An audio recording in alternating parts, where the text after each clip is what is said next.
Ini ya kenapa kata mencari ilmu dalam kasus Nabi Musa ini, kata mencari pun tidak wajar dan tidak normal. Karena ini tempatnya tidak normal, tidak wajar di pertemuan dua lautan. Cara menemukannya tidak wajar pula, membawa ikan mati. Ikan mati menuntun ke tempat tidak wajar pula, berenang air lautnya tak bertaut. Proses belajarnya pun tak wajar pula, tak boleh bertanya apa-apa. Gurunya pun perilakunya tak wajar pula, membocorkan kapal orang, membunuh anak orang. Karena ini sesuatu yang tak normal, tak wajar dalam prosesnya, ya, maka kata Nabi pun tak wajar dan tak normal. Mengurai rahasia Al-Quran melalui makna dan mabna.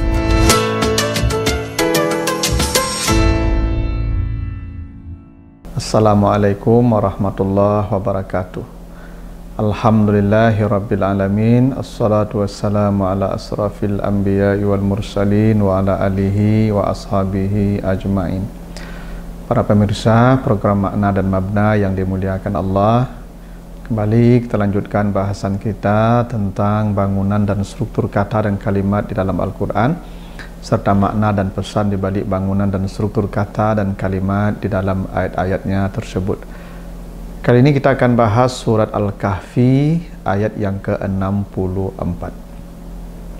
Kita baca ayatnya, Al-Kahfi 64. A'udzubillahi minasyaitonirrajim. Qala zalika ma kunna nabghi fartadda ala asarihima qasasa. Musa berkata kepada muridnya, itulah tempat yang kita cari. Lalu keduanya kembali mengikuti jejak mereka semula. Itu artinya ya, Al-Kahfi 64. Jadi ayat ini adalah penggalan kisah perjalanan Nabi Musa mencari guru Nabi Khidir, ya, dan dia membawa seorang murid, ya, seorang murid namanya Yusha bin Nun. Lalu dia diperintahkan, ini muridnya diperintahkan oleh Nabi Musa untuk bawa ikan, ini, pegang ikan mati, ya, nanti di mana ikannya hidup, ya, disitulah tempatnya. Lalu tiba-tiba ketika mereka berhenti di satu tempat di dekat sebuah batu besar, ikannya hidup melompat, tapi muridnya lupa ngasih tahu, dan mereka terus berjalan sampai jauh. Dan setelah capek berjalan jauh, Nabi Musa tanya, mana makanan kita? Baru dia ingat ikannya sudah hidup, sudah jalan. Maka kata Nabi Musa, itulah tempat yang kita cari, ya, tempat ikan hidup tadi itu tempatnya. Mari kita balik ke belakang, kita tikam jejak kita kembali supaya sampai ke tempat tadi ikan hidup. Nah, itu ceritanya. Apa yang menarik dari ayat ini?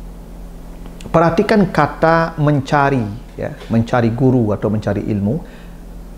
Nabri, ma kunna nabri, itulah tempat yang kita cari. Nah, tempat yang kita cari, itu bahasa Arabnya, bahasa Al-Qurannya nabri. Nah, secara morfologi ini tidak wajar, tidak normal. Kenapa? Karena nabri itu namanya fi'il yang mu'tal akhir, atau yang disebut dengan fi'il nakis namanya, karena ada huruf ilat ya di akhir dari kata bagha, baghaya. Mudari'nya harusnya yabri atau nabri dengan ya, nabri, ada mad di sana. Harusnya begitu. Karena pembuangan huruf ilat itu boleh kalau dia jazam. Misal Rama, Ramaya, asalnya Rama itu Ramaya. Mudari'nya yarmi, ada ya. Kalau ada jazam, ada adat jazam namanya itu, misalnya lam, ya, atau dia menjadi syarat, atau dia ada lam jazam, maka dibaca lam yarmi dengan membuang ya, lam yarmi, hilang ya-nya. Kenapa? Tanda jazamnya hazaf huruf ilat namanya, karena memang ada sebab dia, ada awamil namanya, ada amil namanya, ya. Ini tidak ada nabri, tidak ada yang membuat ya itu hilang, sebabnya dia bukan jazam, tapi ya-nya dibuang, nabri menjadi nabri, dibuang. Dan ini tidak wajar, tidak biasa, ya, tidak, ya, sesuai kaidah ini. Yang sesuai kaidah itu panjang, nabri itu sesuai kaidah. Nabri tidak sesuai kaidah. Atas dasar apa dibuang ya-nya? Dia bukan jazam. Nah, pertanyaannya, kenapa kata nabri, mencari ilmu atau mencari guru atau mencari tempat belajar itu dibuang huruf ya sehingga menjadi kata yang tidak biasa, tidak normal? Karena ini konteksnya perjalanan Nabi Musa mencari guru, mencari ilmu yang proses perjalanannya tidak wajar dan tidak biasa. Sebagaimana tidak wajar dan tidak biasanya kata nabri. Karena yang wajar itu nabri dengan ya. Nah, kenapa perjalanan Musa mencari guru, mencari ilmu, mencari tempat belajar itu tidak wajar, tidak biasa? Karena memang semuanya dalam bentuk yang tidak biasa. Coba perhatikan ayat yang ke-60-nya, ya. Ini dalam lingkup konteks apa ya Nabi Musa belajar itu. Di mana gurunya dicari? Wa iz qala Musa li fatahu la abrahatta ablugha majma'al bahraini. Mencari guru itu di pertemuan dua lautan. Coba, biasa nggak mencari orang di pertemuan dua lautan? Pertemuan dua lautan itu di mana? Kalau mencari orang di daratan lebih mudah. Biasalah orang dicari di daratan. Ini dicarinya di lautan, itu pun di pertemuan dua lautan. Kan tidak biasa mencari orang di situ. Apalagi kalau cari di pertemuan dua lautan, mana mau nanya siapa orang tidak dari sana? Karena proses pencariannya tidak biasa, maka kata mencari pun tidak biasa. Nabri, harusnya nabri. 2. Di ayat 61-nya Al-Kahfi itu, falamma balagha majma'a bainihima nasiya hutahuma. Jadi mencari guru itu navigasinya atau penunjuknya ikan mati. Biasanya kita dapat petunjuk dari yang hidup. Ya toh? Ya, kita kalau menanya sesuatu kan ke yang hidup ditanya. Ini penunjuknya benda yang mati, ikan mati. Kalau ikan hidup ngasih petunjuk kan biasa. Ini ikan mati kasih petunjuk. Kan tidak biasa namanya itu.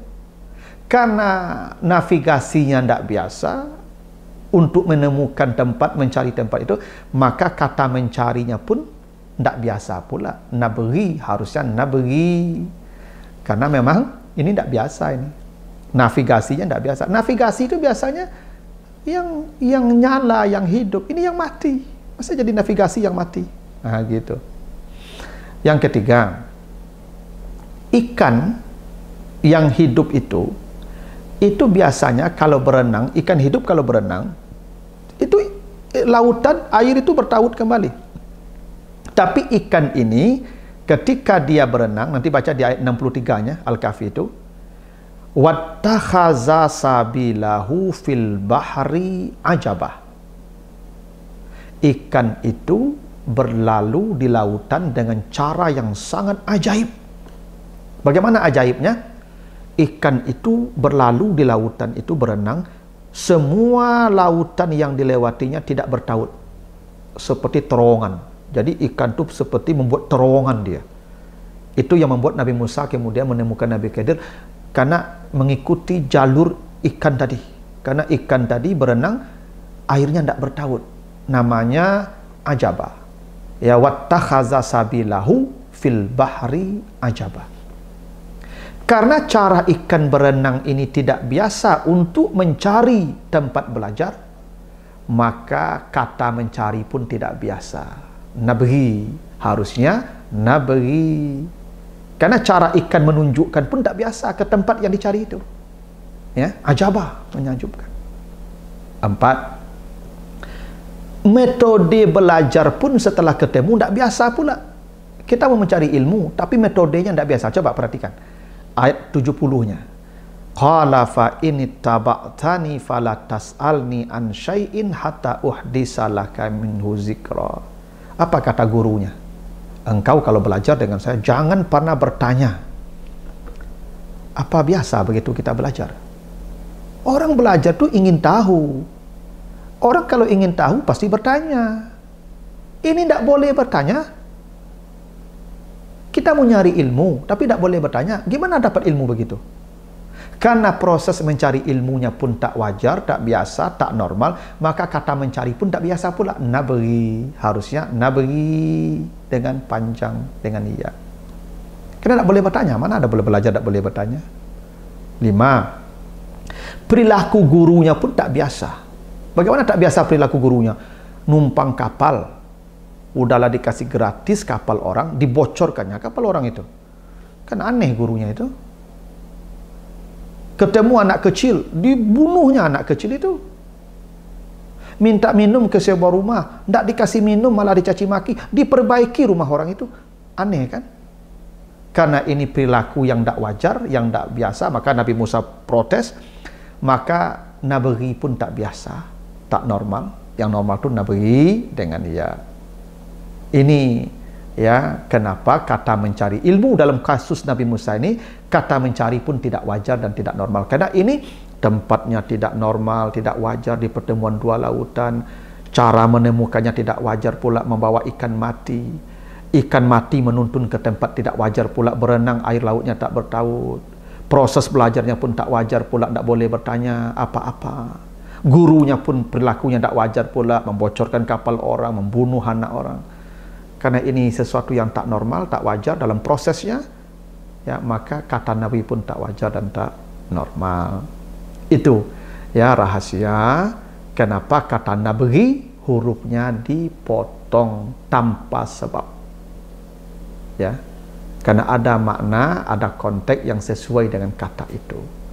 Begitu, mudah-mudahan ada manfaatnya. Lebih kurang mohon maaf. Assalamualaikum warahmatullahi wabarakatuh.